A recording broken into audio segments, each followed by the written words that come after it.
ദശകം 87 സുദാമചരിതം. കുചേലനാമാഭവത സതീർത്ഥ്യതാം. ഹേ ഭഗവൻ, കുചേലൻ എന്നുപേരായ ഒരു കുട്ടി ഭവത സതീർത്ഥ്യതാം ഗത, അങ്ങയുടെ കൂട്ടുകാരനായിരുന്നില്ലേ സാന്ദീപനി മന്ദിരത്തിൽ. സാന്ദീപനി മന്ദിരേ ദ്വിജഃ, ഗുരുവായ സാന്ദീപനിയുടെ മന്ദിരത്തിൽ കൃഷ്ണനും ബലരാമനും എപ്പോഴാണോ വിദ്യ അഭ്യസിക്കാനായിട്ട് പോയത്, അപ്പോൾ അവിടെ ഉണ്ടായിരുന്ന കുട്ടിയാണ് സുദാമാവ്. കുചേലൻ എന്നുള്ള പേര് ശരിയല്ല.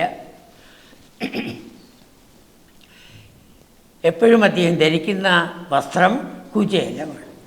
കുൽസിത ചേല, അഴുക്കുള്ള വസ്ത്രം. അങ്ങനെയാണ് ആ പേര് വന്നത്. ഇങ്ങനെയുള്ള പേര് വന്നാൽ ആൾക്കാർക്ക് അത് പറയാനും ഇഷ്ടം. ശരിയായ പേര് മറന്നു, സുദാമ എന്ന് പറയേണ്ട ഒരു പകരം കുചേലനായി. ആരാദ്ദേഹം? ദ്വിജഃ, ബ്രാഹ്മണനാണ്. ബ്രാഹ്മണൻ രണ്ടാമത്തെ ജന്മത്തോടു കൂടിയവനാണ്. ആദ്യം മാതൃഗർഭത്തിൽ നിന്നുള്ളതായ ജന്മം, രണ്ടാമത് ഉപനയനം ഭഗവാന്റെ സമീപത്തേക്ക് നമ്മളെ നയിക്കുന്നതാണ്. ബ്രാഹ്മണർക്കും ക്ഷത്രിയർക്കും വൈശ്യന്മാർക്കും അവർക്ക് 3 പേർക്കും ഒരു കർമ്മമുണ്ട്. അതാണ് പൂണൂൽ കല്യാണം എന്ന് പറയുന്നത്. 3 പേർക്കുമുണ്ട്. അപ്പോൾ രണ്ടാമത്തെ ജന്മമായിട്ട് അതിനാണ് കണക്കാക്കുന്നത്. ദ്വിജ, രണ്ടാമത്തെ ജന്മം. ആദ്യത്തെ ജന്മം മാതൃഗർഭത്തിൽ നിന്ന്, രണ്ടാമത്തെ ജന്മം ഭഗവാന്റെ അടുത്തേക്ക് പോകുന്ന ആധ്യാത്മിക ജ്ഞാനത്തിനെ പ്രദാനം ചെയ്യുന്നു. ഗായത്രി മന്ത്രത്തിലൂടെയാണ് ആ ജ്ഞാനം പ്രദാനം ചെയ്യുന്നത്. ഗായത്രി സൂര്യനെ സ്തുതിക്കുന്നതാണ്. അനേകം ഗായത്രികളുണ്ട്, സൂര്യഗായത്രിയാണ് പറയുക. ഓം ഭൂർഭുവസ്സുവഃ തത്സവിതുർവരേണ്യം ഭർഗോ ദേവസ്യ ധീമഹി ധിയോ യോ നഃ പ്രചോദയാത്. പ്രപഞ്ചം മുഴുവൻ നിറഞ്ഞു നിൽക്കുന്ന ആ ചൈതന്യമാണ് സൂര്യൻ. നമുക്ക് കാണാൻ പറ്റിയ ദൈവമാണ് സൂര്യൻ. ആ സൂര്യൻ്റെ സവിതുഹു വരേണ്യം ഭർഗഃ, ശ്രേഷ്ഠമായ തേജസ്സിനെ ഞാൻ നമിക്കുന്നു. അദ്ദേഹം ഞങ്ങളുടെ ബുദ്ധിയെ പ്രേരിപ്പിച്ച് ഞങ്ങളെ ശരിയായ മാർഗത്തിലേക്ക് നയിക്കട്ടെ എന്നുള്ളതായ പ്രാർത്ഥനയാണ്. അപ്പോൾ അങ്ങനെ ദ്വിജനായിട്ടുള്ള ആൾ.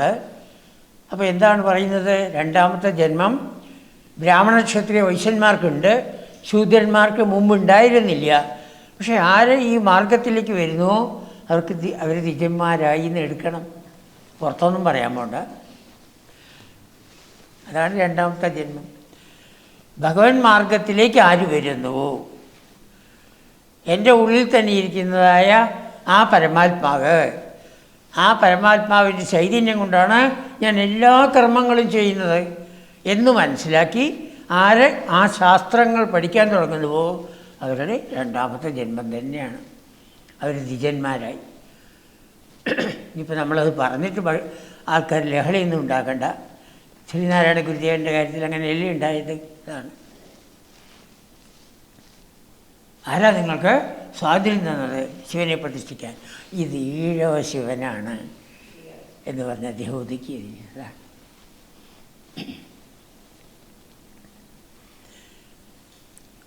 അപ്പോൾ കുചേലനാമാ ദ്വിജഃ, കുചേലൻ എന്നുപേരായ ആ ബ്രാഹ്മണൻ ഭവതഃ സതീർത്ഥ്യതാം ഗതഃ. ഹേ ഗുരുവായൂരപ്പ, അങ്ങയുടെ കൂട്ടുകാരനായി. സതീർത്ഥ്യൻ എന്ന് പറയുന്നത് കൂടെ പഠിച്ചവൻ അർത്ഥം. അത് സാന്ദീപനി മന്ദിരത്തിൽ വെച്ചാണ്. സാന്ദീപനി മന്ദിരത്തിലേക്കാണ് ബലരാമനെയും ശ്രീകൃഷ്ണനെയും വിധി പഠിപ്പിക്കാൻ അയച്ചത്. വസുദേവർ പറഞ്ഞത് ഗർഗമഹർഷി തന്നെ പഠിപ്പിച്ചാൽ മതി എന്നാണ്. അല്ല, എന്നേക്കാളും നല്ല ആൾ സാന്ദീപനിയാണ്. അപ്പോൾ സാന്ദീപൻ്റെ അവിടേക്ക് അയക്കുമോ അവരെ എന്ന് പറഞ്ഞ് സാന്ദീപൻ്റെ അവിടെ കൊണ്ടുവിട്ടു. അവർ വിറകുകളൊക്കെ ശേഖരിച്ച് ആ വിറകും കൊണ്ടാണ് ഗുരുകുലത്തിലേക്ക് എത്തിയത്. ആ മന്ദിരത്തിൽ കൃഷ്ണനും സുദാമാവും എപ്പോഴും ഒന്നിച്ചാണ്. ആ കൃഷ്ണനുമായിട്ടുള്ളതായ ബന്ധം കൊണ്ട് മുമ്പ് തന്നെ ഭക്തിയുള്ളവനാണ്. കൃഷ്ണനുമായിട്ടുള്ള ബന്ധം കൊണ്ടും കൃഷ്ണൻ്റെ മാഹാത്മ്യം മനസ്സിലാക്കിയത് കൊണ്ടും ത്വദേകരാഗേണ, ഹേ ഗുരുവായൂരപ്പ, അങ്ങയിലുള്ളതായ ആ പ്രീതി, ആ സ്നേഹം, അത് എത്രയാണെന്ന് പറയാൻ വയ്യ. അത് മാത്രമേ അറിയുള്ളൂ. ഭഗവാനിലുള്ളതായ ആ രാഗം കൊണ്ട് ധനാദി നിസ്പൃഹ, ധനം മുതലായതിൽ അദ്ദേഹത്തിന് യാതൊരു താല്പര്യമില്ലാതായി. നമ്മളെ ഭഗവൻ മാർഗത്തിലേക്ക് അയക്കാതിരിക്കുന്നതായ വസ്തുക്കൾ ഏറ്റവും ആദ്യം മുമ്പിൽ നിൽക്കുന്നത് ധനം. ധനം കയ്യിൽ കിട്ടിക്കഴിഞ്ഞാൽ പിന്നെ അഹങ്കാരം വന്നു, മതം വന്നു. അപ്പോൾ പിന്നെ ഭഗവാനെക്കുറിച്ച് ചിന്തിക്കാനുള്ളതായ സമയമില്ലാതാവും. അത് ധനം മാത്രമാണോ അങ്ങനെ? അല്ല. നമ്മളെപ്പോഴും പറയാറുള്ള ആ ഫോർമുല ഓർമ്മ വയ്ക്കണം. ഗാത്ര, കളത്ര, പുത്ര, പൗത്ര, മിത്ര, ഭൃത്യ, ബാന്ധവ, പശു, ഗൃഹ, ധന, ധന്യ, മൊബൈലാദികൾ. ഇതോരോന്നും നമ്മളെ ആകർഷിക്കുന്നു. എപ്പോൾ ആ ചിന്ത വരുന്നുവോ പിന്നെ ഭഗവാൻ ആ സ്മരണ പോയി. അതാണ് മൊബൈലിനുള്ള ഒരു ദോഷം. അതാണ് അത് വരുന്നതായ സമയത്ത് പിന്നെ നിങ്ങളുടെ മൊബൈലിൽ വലിയ കുഴപ്പമില്ല, ഭഗവാൻമാരായിട്ടുള്ള കാര്യങ്ങളാണ് വരുന്നത്. അതുകൊണ്ട് അതിന് ദോഷമില്ല. അല്ലെങ്കിൽ എന്തൊക്കെ ചിന്തകളാണ് അതിൽ വരുന്നത്. അപ്പോൾ ആ സമയം ഭഗവാനെക്കുറിച്ച് നമുക്ക് ഓർക്കാൻ സാധ്യമല്ല. നിരന്തരം ഭഗവൻ നാമം ജപിച്ചുകൊണ്ടിരിക്കണം. അത് സാധ്യമല്ലാതെ വരും. അതാണ് ത്വദേകരാഗേണ ധനാദി നിസ്പൃഹ, ആ ധനം മുതലായതിൽ അല്പം പോലും താല്പര്യമില്ലാതെ. എന്തുകൊണ്ട്? ധനം വന്നാൽ ഞാൻ അഹങ്കരിക്കും, പിന്നെ ഭഗവാനെ മറക്കും എന്നുള്ളതായ ചിന്ത കൊണ്ട് പ്രശമീ, പ്രകർഷേണയുള്ളതായ ശമം, അതാണ് പ്രശമം. ശമം മനോനിയന്ത്രണമാണ്. സാധന ചതുഷ്ടയ സമ്പത്തി എന്നാണ് ഇതിന് പറയുക. ശങ്കരാചാര്യസ്വാമികളുടെ തത്വബോധത്തിൽ ഉള്ളതാണ് സാധന ചതുഷ്ടയ സമ്പത്തി. വിവേകചൂടാമണിയിലുമുണ്ട്. അദ്ദേഹത്തിന് എല്ലാ കൃതിയിലും ആദ്യം തുടങ്ങും. ഇതുകൊണ്ട് അത് നേടിയിട്ടേ പിന്നെ പഠിച്ചിട്ട് കാര്യമുള്ളൂ. അപ്പോൾ സാധന ചതുഷ്ടയ സമ്പത്തി, 4 സാധനങ്ങൾ നമ്മൾ നേടണം. അപ്പോഴേ ഭഗവാനിലേക്ക് അടുക്കുള്ളൂ. എന്തൊക്കെയാണ്? വിവേകം, വൈരാഗ്യം, ശമാധി ഷഡ്കസമ്പത്തി, മുമുക്ഷുത്വം. വിവേകം, വൈരാഗ്യം, ശമാധി ഷഡ്കസമ്പത്തി, മുമുക്ഷുത്വം. 4 ഇതിനാണ് സാധന ചതുഷ്ടയ സമ്പത്തി എന്ന് പറയുന്നത്. അപ്പോൾ ആദ്യം വിവേകം വരണം. ഞാൻ ആരാണ് എന്നുള്ള വിവേകം വരണം. ഞാൻ ആ ഭഗവാൻ തന്നെയാണ്. അഹം ബ്രഹ്മാസ്മി എന്ന് ഉപനിഷത്ത് അത് വ്യക്തമായിട്ട് പറയുന്നതിന് കാരണം അതാണ്. ആ ഭഗവത് ചൈതന്യമാണ് എൻ്റെ ശരീരത്തിൽ മുഴുവൻ നിറഞ്ഞു നിൽക്കുന്നത്. പക്ഷേ ഇന്ന് എനിക്കത് അനുഭവിക്കാൻ സാധിക്കുന്നില്ല. ആ സച്ചിദാനന്ദം അനുഭവിക്കാൻ സാധിക്കുന്നില്ല. കാരണം ഞാൻ ഈ ശരീരമാണ് എന്ന് വിചാരിക്കുന്നു. ജഡമായ ശരീരത്തിൽ നമ്മുടെ മനസ്സ് ഒട്ടി നിൽക്കുന്നു. അതിന് ശരീരം തൊട്ട് എന്തൊക്കെയുണ്ടോ അതിൽ എൻ്റെ മനസ്സ് ഒട്ടി നിൽക്കുന്നു. അപ്പോൾ അതിൽ നിന്ന് മെല്ലെ മനസ്സിനെ വേർപെടുത്താൻ നമ്മൾ ശ്രമിക്കണം. അതാണ് ശമാധി ഷഡ്കസമ്പത്തി. 3ാമത് വിവേകം വന്ന് വരുമ്പോൾ വൈരാഗ്യം വരും. എപ്പോൾ ഞാൻ ആ സച്ചിദാനന്ദ സ്വരൂപൻ തന്നെയാണ് എന്ന് മനസ്സിലാക്കുമ്പോൾ നമുക്ക് മെല്ലെ മെല്ലെ വൈരാഗ്യം വരും. ഈ വിഷയങ്ങളിൽ നിന്നു കഴിഞ്ഞാൽ വീണ്ടും വീണ്ടും ജനിക്കേണ്ടതായി വരുമെന്ന് മനസ്സിലാക്കി അതിൽ നിന്നൊക്കെ ആ രാഗമില്ലായ്മ, അതാണ് വിരാഗം അല്ലെങ്കിൽ വൈരാഗ്യം. ആ രാഗമില്ലായ്മ നമ്മൾ മെല്ലെ മെല്ലെ നേടിയെടുക്കണം. ഏതൊരു ഭഗവാനാണോ എൻ്റെ ഉള്ളിലുള്ളത്, ആ ഭഗവാനെ ഈ ശരീരം പോകുന്നതിന് മുമ്പ് എനിക്ക് പ്രാപിക്കണം. ഈ ശരീരം പോകുന്നതിന് മുമ്പ്. അതാണ് ചട്ടമ്പി സ്വാമികൾ, ശ്രീനാരായണ ഗുരുദേവനൊക്കെ അങ്ങനെ പ്രാപിച്ചവരാണ്. എങ്ങനെയാണ് അവർക്ക് സാധിച്ചത്? ആഗ്രഹങ്ങളെ അങ്ങോട്ട് കളഞ്ഞാൽ മതി, ഇത്രയേ ഉള്ളൂ. ആഗ്രഹങ്ങളാണ് നമുക്ക് തടസ്സമായിട്ട് നിൽക്കുന്നത്. ആഗ്രഹങ്ങളെ കഴിയും. എപ്പോൾ എല്ലാ ആഗ്രഹങ്ങളും പോയോ കാരണ ശരീരം പോയി. 3 ശരീരമാണ് നമുക്കുള്ളത്: സ്ഥൂല ശരീരം, സൂക്ഷ്മ ശരീരം, കാരണശരീരം. കാരണശരീരത്തിലാണ് നമ്മൾ അനേകം ജന്മങ്ങളിൽ ആർജിച്ച വാസനകൾ എന്നാണ് പറയുന്നത്. ആ വാസനകളാണ് നമ്മളെ പല കർമ്മത്തിലേക്ക് അയക്കുന്നത്. ആ കർമ്മത്തിൽ പെട്ടുപോകുമ്പോൾ നമ്മൾ ഭഗവാനെ മറക്കുന്നു. ഭഗവാനെക്കുറിച്ച് ചിന്തിക്കാനേ സമയമില്ലാതാവുന്നു. അപ്പോൾ ആഗ്രഹങ്ങളില്ലാത്തൊരവസ്ഥ വരുമ്പോൾ കാരണശരീരം പ്രവർത്തിക്കാതെയായി, അത് നശിച്ചു എന്ന് പറയാം. അപ്പോഴാണ് അവർ ജീവൻ മുക്തന്മാരായി. അങ്ങനെയുള്ള മഹാത്മാക്കൾ ജീവൻ മുക്തരായി അനേകം കാലം ഇരിക്കും. രാമകൃഷ്ണദേവൻ, രമണ മഹർഷിയൊക്കെ അതാണ്. ജീവൻ മുക്തന്മാരായിട്ട് അവർ വളരെ കാലം ഇരിക്കുന്നു. അപ്പോഴാണ് നമുക്ക് അവരെ മനസ്സിലാക്കാൻ സാധിക്കുന്നത്. അവരുടെ മുഖത്ത് നോക്കിയാൽ തന്നെ ആ തേജസ് നമുക്ക് കാണാൻ സാധിക്കും. അനേകം ആൾക്കാർ രാമകൃഷ്ണദേവൻ്റെ അടുത്ത്, രമണ മഹർഷിയുടെ അടുത്ത്, ചട്ടമ്പി സ്വാമികളുടെ അടുത്ത്, ശ്രീനാരായണ ഗുരുദേവൻ്റെ അടുത്ത് ഒക്കെ അങ്ങനെ വരാൻ കാരണം അതാണ്.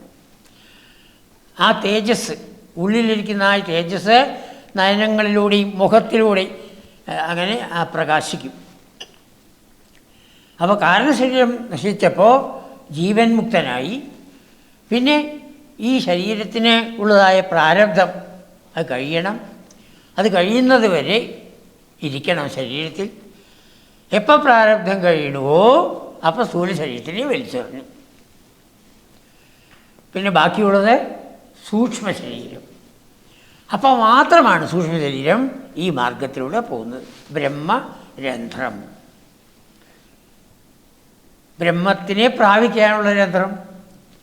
അല്ലെങ്കിലോ ബ്രഹ്മം വന്നതായ രന്ധ്രം. ബ്രഹ്മം ഈ വഴിക്കാണ് ഇറങ്ങിയത്, ആ വഴിക്ക് തന്നെ പോകണം, ബ്രഹ്മരന്ധ്രം.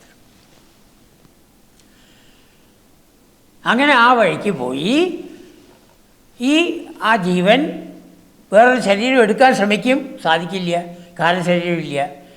അപ്പോൾ അതിലെ ഘടകങ്ങൾ 17 ഘടകങ്ങൾ എങ്ങും നിറഞ്ഞിരിക്കുന്നതായ ആ ഭഗവത് തത്വമായിട്ട് ലയിക്കുകയാണ്.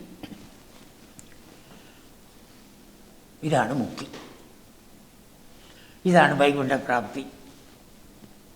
പ്രശമീ, പ്രകർഷനുള്ള ശമം.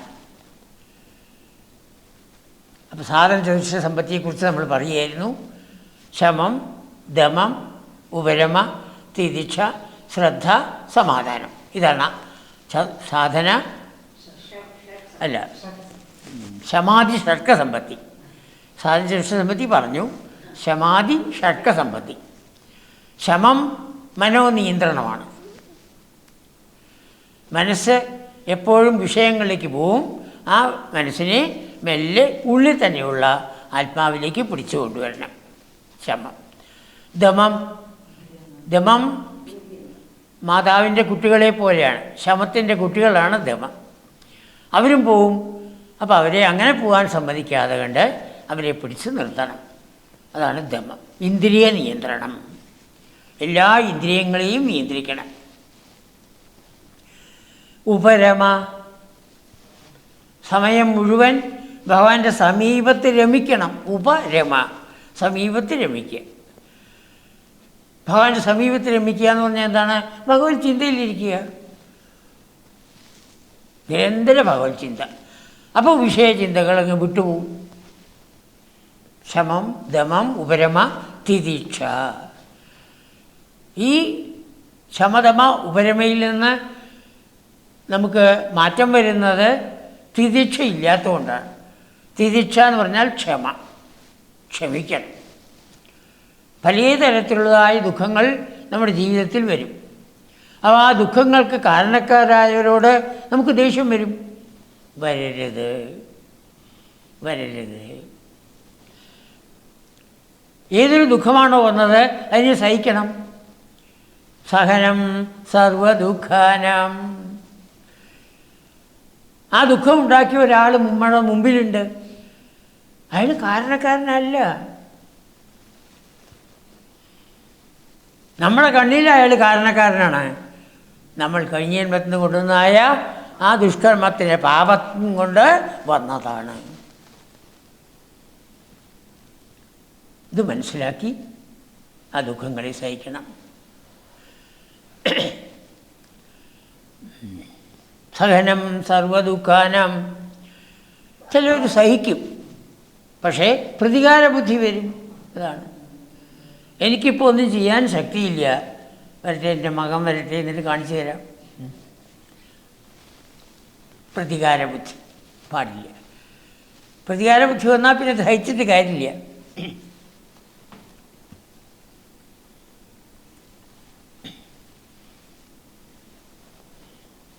ചിലർക്ക് പ്രതികാര ബുദ്ധി വരാതെ കണ്ട അവർ ഇതാവും, അങ്ങനെയെങ്കിലും കഴിച്ചു കൂട്ടും. പക്ഷേ അതിനെക്കുറിച്ച് മറ്റുള്ളവരോട് പറഞ്ഞ് നടക്കും. ചിന്താവിലാപരഹിതം. വിലപിക്കുക, അതിനെക്കുറിച്ച് വീണ്ടും വീണ്ടും പറയുക. ആരോടാ പറയുക? സുഹൃത്തുക്കളോട്. അവർ തിരക്കിട്ട് പോവാണ്. കണ്ടിട്ട് മിണ്ടാണ്ട് പോകണമല്ലേ. അപ്പോൾ അവർ വരും, കൈ പിടിച്ചു, പിന്നെ ആ കൈ വിടില്ല. തൻ്റെ ദുഃഖഭാണ്ഡം അഴിക്കും. നമ്മുടെ സമാധാനം നേരത്തെ പോയി, അവരുടെ സമാധാനം ഇല്ലാതായി. വിലപിക്കരുത്, ആരോടും നമ്മുടെ ദുഃഖം പറയരുത്. ചോദിച്ചാൽ പറഞ്ഞോളൂ, അവരിങ്ങോട്ട് വന്ന് ചോദിച്ചാൽ പറയാം. ചിലവർ വിലപിക്കില്ല, പക്ഷേ ചിന്തിക്കും. ചിന്തിക്കാൻ ഏറ്റവും നല്ല സമയം രാത്രി. എല്ലാം ശാന്തമായി, എല്ലാവരും ഉറങ്ങി, അപ്പോഴാണ് ഈ ചിന്ത വരുന്നത്. എങ്ങനെ ഞാൻ അയാളെ സഹായിച്ചതാണെന്നറിയൂ, എന്നിട്ട് അയാൾ എന്നോട് ഇങ്ങനെ ചെയ്തു, അല്ലേ?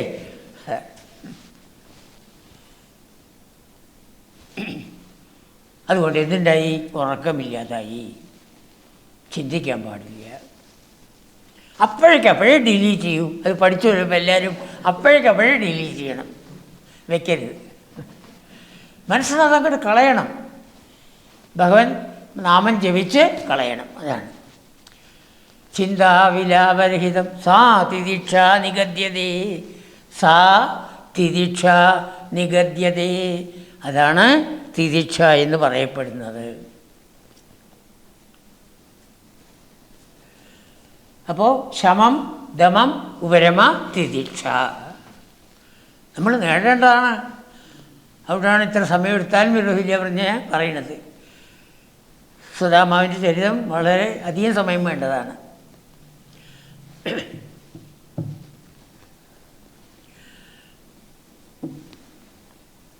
ശ്രദ്ധ അടുത്തത് നമ്മളെപ്പോഴും പറയാറുള്ളതാണ്. ഈ പ്രപഞ്ചം നടത്തുന്നത് ഒരു ചൈതന്യമാണ്. അതിനെയാണ് നമ്മൾ ഭഗവാൻ എന്ന് പറയുന്നത്.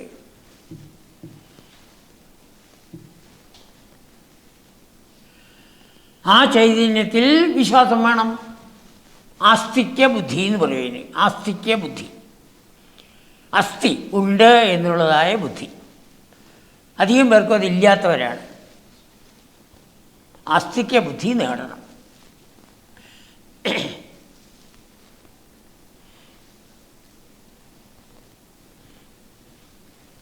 ആ തത്വത്തിൽ നിന്നാണ് എല്ലാ ജ്ഞാനവും വന്നിരിക്കുന്നത്. എന്തെന്ത് ജ്ഞാനം ഈ പ്രപഞ്ചത്തിലുണ്ടോ അത് ഭൗതിക ജ്ഞാനം പോലും ആധ്യാത്മിക ജ്ഞാനം മാത്രമല്ല, ഭൗതിക ജ്ഞാനം പോലും ആ തത്വത്തിൽ നിന്നാണ്. അഥർവണ വേദത്തിലാണ് ഭൗതിക ജ്ഞാനം എന്നാണ് പറയുന്നത്. അപ്പോൾ ഒരു ചൈതന്യമുണ്ട്, ആ ചൈതന്യത്തിൽ നിന്നാണ് എല്ലാ ജ്ഞാനവും വന്നിരിക്കുന്നത്.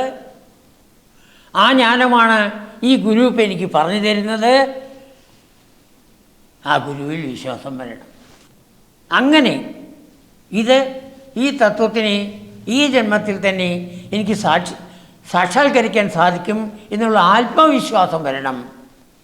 നാലാമത്തത് പരമമായ തത്വത്തിലുള്ള വിശ്വാസം. എല്ലാ ജ്ഞാനവും ആ തത്വത്തിൽ നിന്നാണ് വന്നത് എന്നുള്ളതായ വിശ്വാസം. ആ തത്വത്തെയാണ് ഈ ഗുരു പറഞ്ഞു തരുന്നത് എന്ന വിശ്വാസം. ആ തത്വത്തെ ഈ ജന്മത്തിൽ ഈ ശരീരം പോകുന്നതിന് മുമ്പ് തന്നെ എനിക്ക് സാക്ഷാത്കരിക്കാൻ സാധിക്കും എന്ന വിശ്വാസം, ആത്മവിശ്വാസം. ഈ 4 വിശ്വാസങ്ങൾ ചേർന്നതാണ് ശ്രദ്ധ.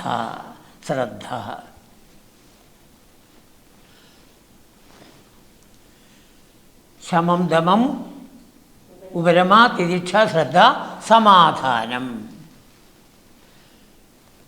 സമാധാനം. സമ്യക്കായിട്ട് ആധാനം ചെയ്യുക, നന്നായിട്ട് വയ്ക്കുക, ഉറപ്പിക്കുക.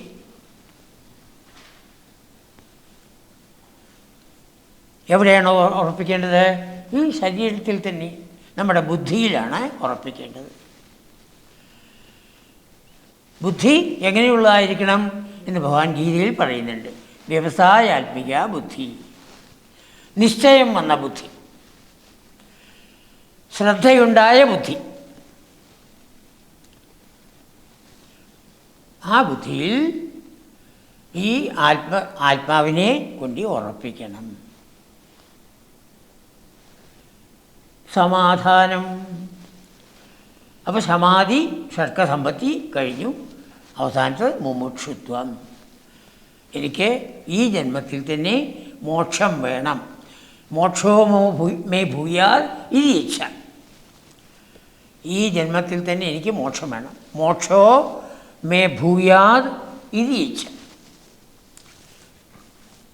എനിക്ക് മോക്ഷം വേണം എന്നുള്ള ആഗ്രഹം. എന്തിൽ നിന്നുള്ള മോക്ഷമാണ്? സംസാര ദുഃഖത്തിൽ നിന്നുള്ള മോക്ഷം. സംസാര ദുഃഖത്തിൽ നിന്ന് മോക്ഷം വരണമെങ്കിൽ എന്ത് വേണം? ജനിക്കാതിരിക്കണം.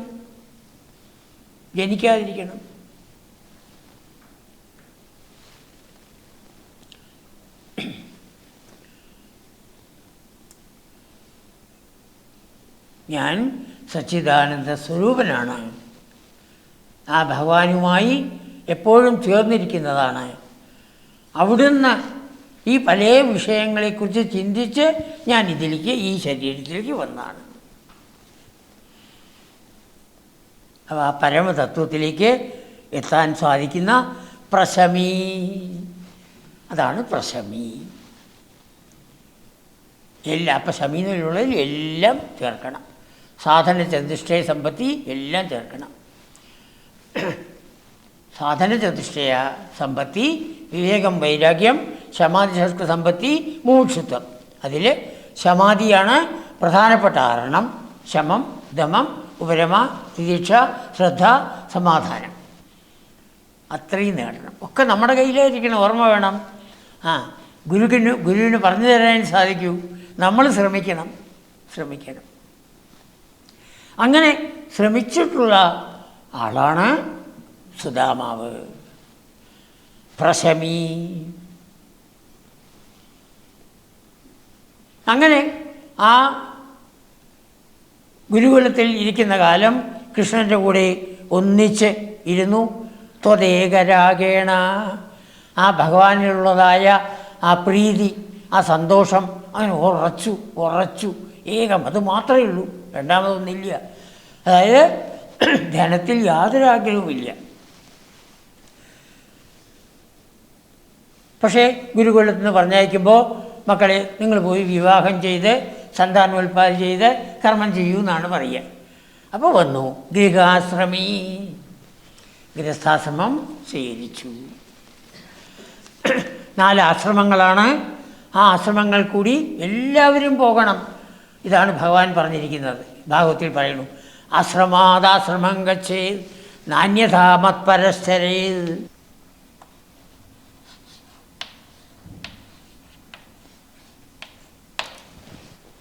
ഭാഗവത്തിലെയാണ് ഏകാദശ സ്കന്ധത്തിലാണ്. അതിൽ ഭഗവാൻ പറയണ്, ആശ്രമം ഗച്ഛേത്. ഒരാശ്രമത്തിൽ നിന്ന് അടുത്ത ആശ്രമത്തിലേക്ക് പോവും. നാന്യഥ മത്പരശ്ചരേത്. മത്പരഹ, എന്നെ പ്രാപിക്കണമെന്ന് വിചാരിക്കുന്നവൻ വേറൊരു വിധത്തിൽ പോകരുത്. അന്യഥ മത്പരഹ പ്ലശ്ചരേത് മത്പരശ്ചരേത്. എന്നെ പ്രാപിക്കണമെന്ന് ആഗ്രഹമുള്ളവർ ഓരോ ആശ്രമം പടിപടിയായിട്ട് പോകണം. ബ്രഹ്മചര്യാശ്രമം 25 കൊല്ലം പഠിക്കണം. ഭൗതികമായിട്ട് പഠിക്കാനുള്ള പഠിക്കൂ, പണം നേടാൻ വേണമല്ലോ. അത് കഴിഞ്ഞു ഗൃഹസ്ഥാശ്രമത്തിലേക്ക് പ്രവേശിക്കുന്നു. 25 മുതൽ 50 വരെ. അപ്പോഴും പല തരത്തിലുള്ള പ്രാരബ്ധം മൂലം ആധ്യാത്മികമായിട്ടുള്ള ജ്ഞാനം നേടാൻ സമയം കിട്ടില്ല. അതാണ്. അപ്പോൾ അത് കഴിഞ്ഞ് മൂന്നാമത്തെ ആശ്രമത്തിലേക്ക് കടക്കുന്ന ആ സമയം വനപ്രസ്ഥാശ്രമം. പണ്ടൊക്കെ ഉള്ളവരൊക്കെ വനത്തിലേക്ക് പ്രസ്ഥാനം ചെയ്തു. പൃഥ്വി ചക്രവർത്തി, ഋഷഭദേവൻ, ഭരതൻ, അവരൊക്കെ ഈ രാജ്യത്തിനെ വിട്ടിട്ട് മക്കളെ ഏൽപ്പിച്ചിട്ട് കാട്ടിലേക്ക് പോവുകയാണ്. പിന്നെ അവരെക്കുറിച്ച് അന്വേഷിക്കാനേ പാടില്ല.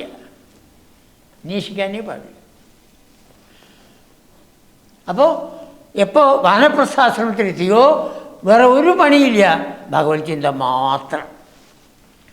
അത് ശാസ്ത്രങ്ങൾ പഠിക്കാനുണ്ടെങ്കിൽ പഠിക്കൂ.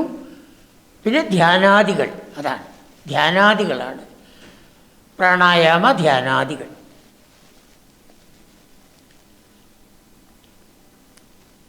അത് ഇതുവരെ 75 വയസ്സ് വരെ, 50 മുതൽ 75 വയസ്സ് വരെ. അതും കഴിഞ്ഞ് ജീവിച്ചിരിക്കണമെങ്കിൽ സന്യാസാശ്രമം. പിന്നെ ഒന്നിനെയും ആശ്രയിക്കരുത്. സമ്യക്കായിട്ടുള്ള ന്യാസം, എല്ലാറ്റിനെയും ഉപേക്ഷിക്കൽ, അതാണ് സന്യാസം. അപ്പോൾ ചിലപ്പോൾ വസ്ത്രം ഉപേക്ഷിച്ചെന്ന് വരാം, ആഹാരം ഉപേക്ഷിച്ചെന്ന് വരാം. ഋഷഭദേവനും മറ്റും അങ്ങനെയാണ്. വസ്ത്രം പോലും ഇല്ലാതെ കണ്ട് അവധൂത വേഷത്തിലാണ് അദ്ദേഹം നടന്നത്. അപ്പോൾ ഇതിനാണ് നമ്മൾ പറഞ്ഞ് ഗൃഹസ്ഥാശ്രമം, ബ്രഹ്മചര്യാശ്രമം കഴിഞ്ഞാൽ ഗൃഹസ്ഥാശ്രമത്തിലേക്ക് പ്രവേശിക്കൂ. ഗൃഹസ്ഥാശ്രമം കഴിഞ്ഞാൽ വാനപ്രസ്ഥാശ്രമത്തിൽ ഈ ഭഗവത് ചിന്ത അതിൽ മാത്രമായിട്ടിരിക്കൂ. അതും കഴിഞ്ഞാൽ സന്യാസാശ്രമം, എല്ലാം ഉപേക്ഷിച്ചുകൊണ്ട് നടക്കാനുള്ളതായ കഴിവ്. അപ്പോൾ എന്നെ മത്പരഹ, എന്നെ ശ്രേഷ്ഠനായിട്ട് കണക്കാക്കി എന്നെ പ്രാപിക്കണമെന്ന് വിചാരിക്കുന്നവൻ ചരേത്, ഈ വിധത്തിൽ സഞ്ചരിക്കണം. ഏത് വിധത്തിൽ? ആശ്രമം ഗച്ഛേത്. ഒരാശ്രമത്തിൽ നിന്ന് മറ്റേ ആശ്രമത്തിലേക്ക് പോകണം. സുദാമാവ് അങ്ങനെയായിരുന്നു. പ്രശമീ ഗൃഹാശ്രമീ, ഭഗവാൻ പറഞ്ഞതുപോലെ ഗൃഹസ്ഥാശ്രമം സ്വീകരിച്ചു. കുട്ടികളുണ്ടായി. എത്ര കുട്ടികളുണ്ട് എന്നുള്ളത് ഭാഗവതം പറയുന്നില്ല. പല വിധത്തിലും ആചാര്യന്മാരത് പറയുന്നുണ്ട്. 28 കുട്ടികളുണ്ട് എന്നൊക്കെ പറയുന്നുണ്ട്. എന്തായാലും ഭാഗവതം അത് പറയുന്നില്ല. അപ്പോൾ തൻ്റെ എന്താ പറയേണ്ടത്? സമയം മുഴുവൻ ഭഗവത് ചിന്തയിൽ തന്നെ കഴിച്ചുകൂട്ടി എന്നർത്ഥം. അങ്ങനെ ധർമ്മമാർഗത്തിൽ ഭഗവാനിലേക്ക് എത്തണു. ധർമ്മമാണ് ഈ പ്രപഞ്ചത്തിനെ നിലനിർത്തുന്നത്. ധർമ്മത്തിനെ ആദ്യം ആശ്രയിക്കണം. അതാണ് ഭഗവത് പാദങ്ങൾ. സത്യത്തിൻ്റെയും ധർമ്മത്തിൻ്റെയും പ്രതീകങ്ങളാണ്. ആ സത്യധർമ്മത്തിൽ ഉറച്ചു നിന്നുകൊണ്ട് നമ്മൾ മുന്നോട്ട് സഞ്ചരിക്കണം. ധർമ്മോ യസ്യ മതാത്മകഃ, വേദത്തിൽ പറഞ്ഞിട്ടുള്ളതാണ്. ഇതിനെ ഞാൻ എഴുതുന്നത് സാധിക്കുമെങ്കിൽ കാണാപ്പാഠം പഠിച്ചോളണം. അതിനു വേണ്ടിയാണ് എഴുതുന്നത്. സാധിക്കുമെങ്കിൽ ധർമ്മോ യസ്യാം മതാത്മക, യസ്യാം യാതൊന്നിൽ, വേദത്തിൽ. ധർമ്മ മതാത്മക, ധർമ്മം എന്ന് പറയുന്നത് മനസ്സിനെ എന്നിൽ വയ്ക്കലാണ്. ആത്മാവിനെ ഭഗവാനിൽ കൊണ്ട് ഉറപ്പിച്ച് വയ്ക്കലാണ്. ആ ധർമ്മം നമ്മൾ നേടണം. ആ ആത്മാവിനെ ആ വിധത്തിൽ ഭഗവാനിൽ ഉറപ്പിച്ച് വയ്ക്കാൻ എന്താണ് നമ്മൾ ചെയ്യേണ്ടത്? ഭഗവത് ചിന്തയുണ്ടായിരിക്കണം, ഭക്തി ഉണ്ടായിരിക്കണം. അതുകൊണ്ടാണ് ഭക്തിയാണ് പരമധർമ്മം എന്ന് പറയുന്നത്. എല്ലാവരും ധർമ്മമുള്ളവരായിരിക്കണം. ഭഗവത് ചിന്തയോടുകൂടി മനസ്സ് ഭഗവാനിൽ തന്നെ, ഉള്ളിലുള്ള ആത്മാവിൽ തന്നെ ഉറപ്പിക്കണം. പിന്നെയോ ആ ഉറപ്പിക്കാൻ വേണ്ടി ഭഗവാനിൽ ഭക്തി ഉണ്ടാക്കി എടുക്കണം. ഭഗവാനിലുള്ളതായ പരമപ്രീതി, അതാണ് ഭക്തി. ആ ഭക്തി ഉണ്ടാക്കിയെടുക്കണം. ഈ ഒരു ശ്ലോകം വളരെ അർത്ഥസമ്പുഷ്ടിയുള്ളതാണ്. ആചാര്യന്മാർ 1 മണിക്കൂറൊക്കെ വ്യാഖ്യാനിക്കാറുണ്ട്.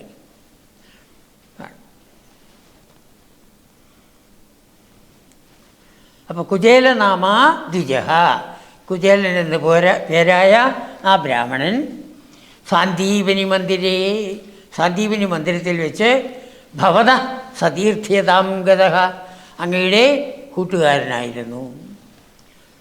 ത്വദേകരാഗേണ, ഭഗവാനുമായുള്ള അടുപ്പം കൊണ്ട് ആ ഭഗവാനിൽ തന്നെ, കൃഷ്ണൻ ആദ്യം ഭഗവാനാണെന്ന് അറിയില്ലേ കൂട്ടുകാരൻ, ആ കൂട്ടുകാരനുമായിട്ടുള്ള ബന്ധം കൊണ്ട് മറ്റേ ഭഗവാനുമായിട്ട് അടുപ്പം, പരമാത്മാവുമായിട്ട് അടുപ്പം. ത്വദേകരാഗേണ ധനാദി നിസ്പൃഹോ, ഒരു ഭൗതിക വിഷയത്തിലും ആഗ്രഹമില്ല. ധനാദി, ഒരു ഭൗതിക വിഷയത്തിലും ആഗ്രഹമില്ലാതെ